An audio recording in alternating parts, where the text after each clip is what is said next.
All right. Hey guys, Kirsten with Whole Life Freedom here. I hope you're doing well. I'm excited to talk with you a little bit today about renewing your mind daily for energy and health and for lasting change. And you might be hearing that immediately and going, what does renewing my mind have to do with my health or my energy? Well, I'm excited to share a little bit about that with you today. It actually ends up having a lot to do with our health, our energy, and the way we perceive life. A lot of times when I'm coaching people, I end up noticing that that's a really big component for being able to create lasting change. And we can all do a 4-week challenge. Well, not everybody. We can do a 7-week challenge, but does it last? We can do, change our diet. We can change the way that we do things a little bit. But does it actually create the energy you're looking for, the health you're looking for, the joy that you're looking for, really living life and being healthy and having energy in your body and your mind is really about, switching the way that we perceive things and the way that we do things. I remember when I was a soccer coach, a lot of the coaching training that I walked through and went through and different psychological training that we look at the way that training your mental state, and professional athletes all know this, that they often will say 80% of your skill and your training is about mentally showing up for what you do. And there are even books all about training your mind and your brain for success. That's really well known in the business world as well. But that's not completely what I'm talking about today. What I really want to share is how we can do this on a daily basis. Really show up mentally and engage our mind with where we're wanting to go, and really allow that place where, God has created this incredible brain inside of us that is really meant to do incredible things. And so often we just let it go and we don't intentionally focus on creating a positive outlook, even embracing willpower, and what that looks like. So here we go. I'm sure you've experienced negative thoughts before. I know I have. You would be probably not very human if you were to say, oh, you've never had a negative thought before. So I know that that's pretty usual for all of us. And while I'm recording this, it's October 2020. We have had quite the year, and it has been really interesting. And if you are in the US, we've got the presidential elections. We have had COVID all around the world. We have had economics. We have had weather. We've had you pile in our normal life in with all of that, which has not been very normal at all. And you've got a soup, and I like to call all of these ingredients that we put into the soup that we call life. And you can choose to eat whatever you want. And our brains are so amazing. Their neuroplasticity is the word that they use to describe the way that your brain is allowed and created to change. And you might have a negative thought cycle, and it might not be around everything, but it might be around one particular thing. And that one negative thought cycle, causes some cravings for certain foods to come up, and you go out or it causes other behaviors in your life to come up. I know for me in this season, it's been very interesting to go, oh, wow, I need to renew my mind again today, or in this moment, or every hour, if we're really honest. It's not like that every day, but, being aware of what's happening inside between the two ears can be a really massive help in bringing transformation to your body. And I'm not talking any sort of weird use your mind to heal your body, but I'm talking about the power of what's inside of here and your thoughts, and how that affects how you live your life, and how that affects your health and your energy levels. And I wanted to give an example, when I went through a whole season where I was very fatigued, separate from, adrenal fatigue. I did have very extreme adrenal fatigue and thyroid, which I share regularly, thyroid issues, fibromyalgia, and different things. But coming out of that, I'd realized that if I went to bed expecting that tomorrow was going to be a very busy day, it was going to be exhausting, and I thought about that enough, then sure enough, I would wake up stressed out, exhausted before the day even started.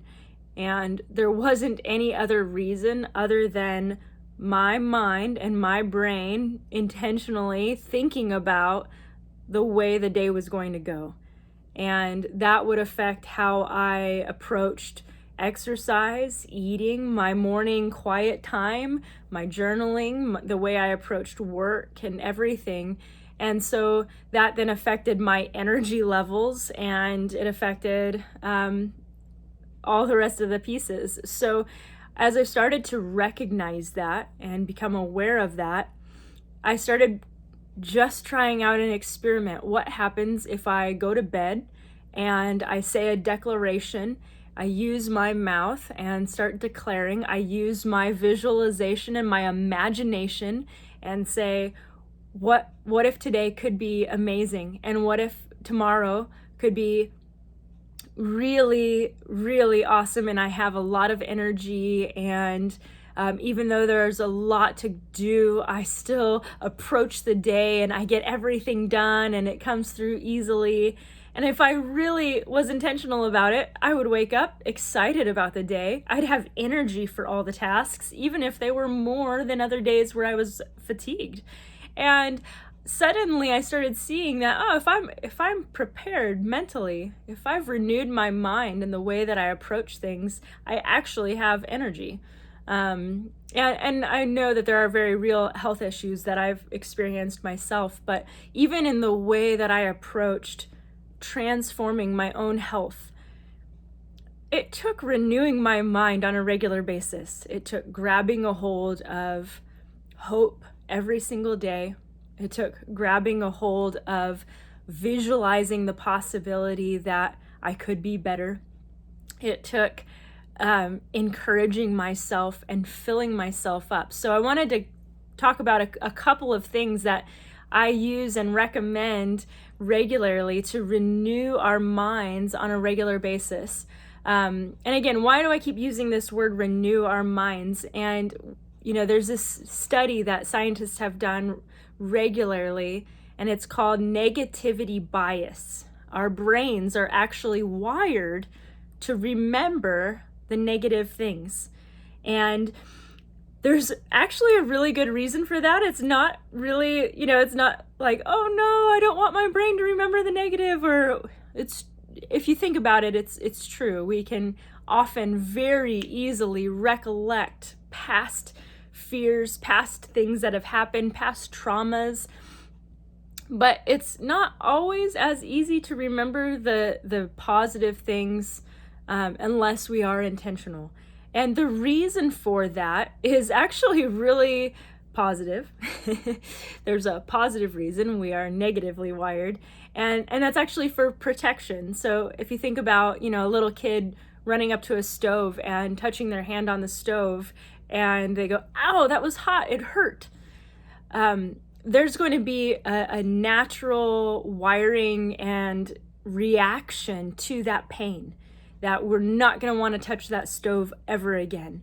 But if you touch the cold refrigerator, that's a calming, peaceful feeling. It's not something that's embedded in your memory in the same way. So if you understand me, that's why we have this sort of negative bias reaction in our brain that's wired inside of us, and it allows us to stay safe. The trouble is that when we end up having these negativity biases on repeat over things that aren't really needing to be protected from anymore. So what do I mean by that? Well, what if we had something happen when we were 5 and we're still living out of that memory or that place, even subconsciously? We don't live out of those places very often in the forefront of our mind, but we do react out of them very frequently unless we've gone through some healing around that.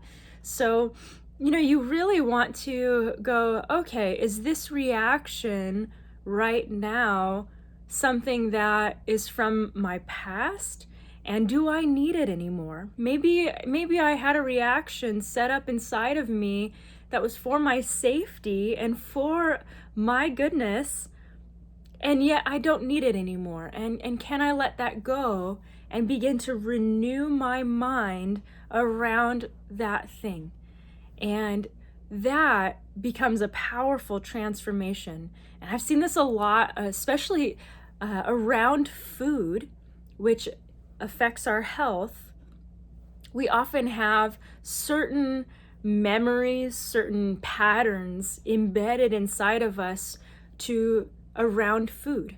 And we can all see that, we can all agree with that if we really look at our lives.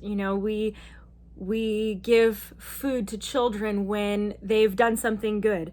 They get the cookie if they do something right, and we become adults and want the cookie when we've done something right.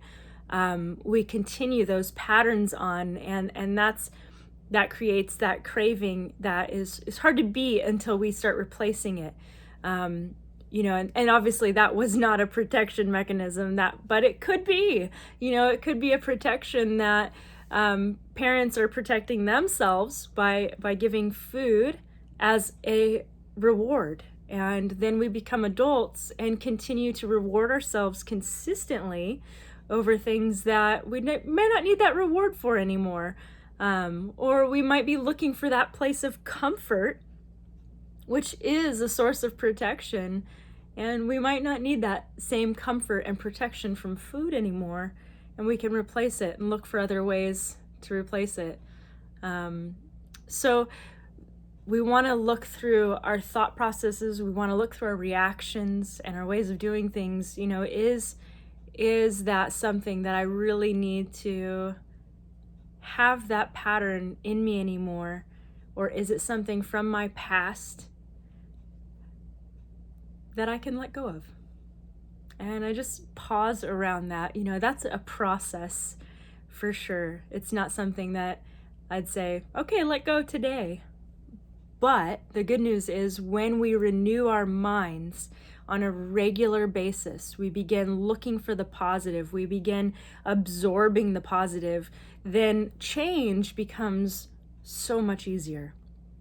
Transformation, our mental, emotional, spiritual, and physical health becomes so much easier when we are on a regular habit and cycle of renewing our minds and the way that we see life and approach it. Okay? And so I love this. Socrates said that there is no illness of the body apart from the mind. Wow. And we know it's not all, and I'm not saying that every illness is mental. I'm not saying that at all, so please hear me. But there is a component that we can approach illness and sickness and injury and struggles and trial differently when we engage our mind from a different perspective. They have done many amazing studies on even simply the power of optimism on healing the body. Cancer patients seeing cancer completely eradicated by viewing life differently the moment that they got cancer and suddenly engaging from a positive standpoint, and the cancer went away. So there's a lot of studies done in that direction. But I wanted to share five different things, that are my favorite methods of being aware of and being intentional about on renewing our minds on a regular basis. And again, I'm not separate from this. This is something that I work with people on, but I also have to do this myself every day on a regular basis and really watch how I engage with my thoughts, my words. So here are the different methods. And number one is to actually use your mouth and speak words of life, hope, positivity, breakthrough, and use affirmations, declarations. Think about how you're speaking. That sounds a little bit funny on renewing your mind as my very first one, but there are so many studies, and I'm actually going to talk about this next week, on how the power of our mouth can be used to transform our health and our life. So watch the words that you speak. Start out just simply by watching the words that come out of your mouth.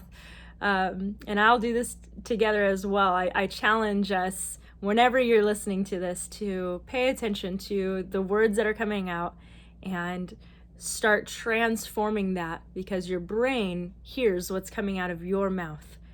Another way is to write. You know, I'm a big fan of journaling, especially I love morning pages, but any kind of journaling, it helps get your thoughts out of your brain. So a lot of times if they get stuck in there, they become like a hamster on a wheel. They turn and they create neural pathways in your brain. Now we want to acknowledge our thoughts. We don't want to ignore them and shove them aside, but we want to acknowledge them and get them out of our mind and look at them from an objective standpoint. So journaling is an amazing way to do that. Think.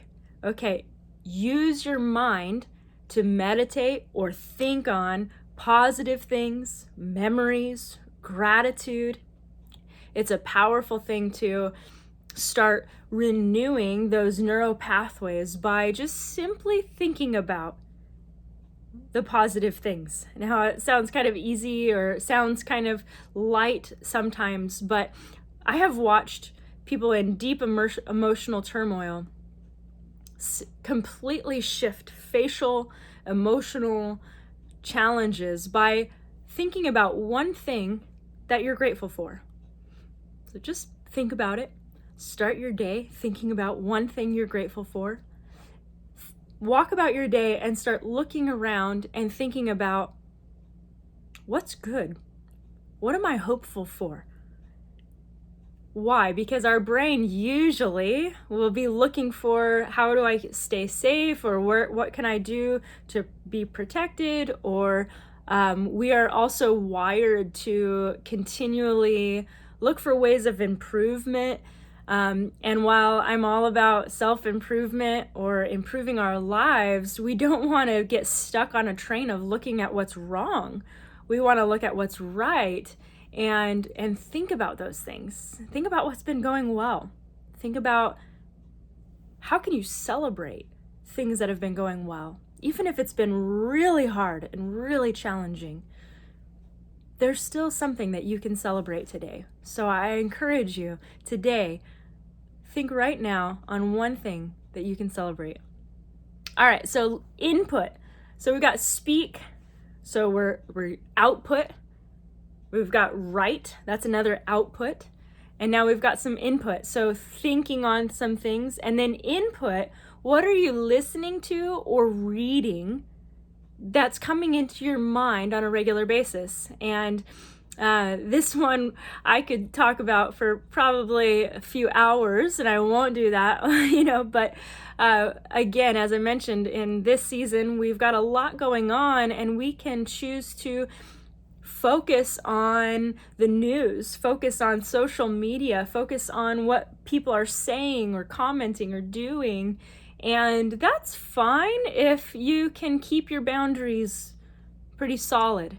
And I encourage you to actually take a look sometime, spend a few days, and objectively look at what's the percentage of positive things that you're allowing to come in. Are you watching TV, watching the news, reading books, listening to friends or comments or social media? And just objectively take a stand back, live your life as though you're a fly on the wall in your life, and look at the percentage of positive versus negative things coming in, and see if you can adjust it to where the positive has a greater percentage. We're looking 80%, 75%, 3 out of 4 things. That's still a little bit low, I would say, but it will majorly shift the chemistry in your body and the way you approach everything in your life, to simply start shifting the content and the amount of things coming in that are positive. All right, and last but not least, number 5 is heal. Regularly employing cleaning the house for emotional triggers. I like to call it cleaning the house. But things like forgiving regularly, restoring relationships where you can, looking at blocks or emotional barriers and seeing where you can adjust those, looking at your belief systems and seeing, are there any beliefs that cause me anxiety or fear or depression or cause me to shut down and freeze? And are there ways that I can walk through cleaning that up a little bit to freshen up my mind and my body, my spirit? And how can I walk through that on a regular basis? I do that regularly. And boy, is that an amazing gift to be able to let things go and shift and break through and heal. And so I just want to encourage you today, as you're going about your next week, to be intentional for your health, for your life, and for the people around you that you impact and that you are around. You're worth it. And you're worth the time, you're worth the energy, and you're worth thinking about. And you're worth having a transformed and renewed mind that looks at the obstacles of life and says, I can do this. So I just declare blessings over you today that you can do it. You've got everything it takes and you are completely worth it. All right, friends, until next time, bye-bye.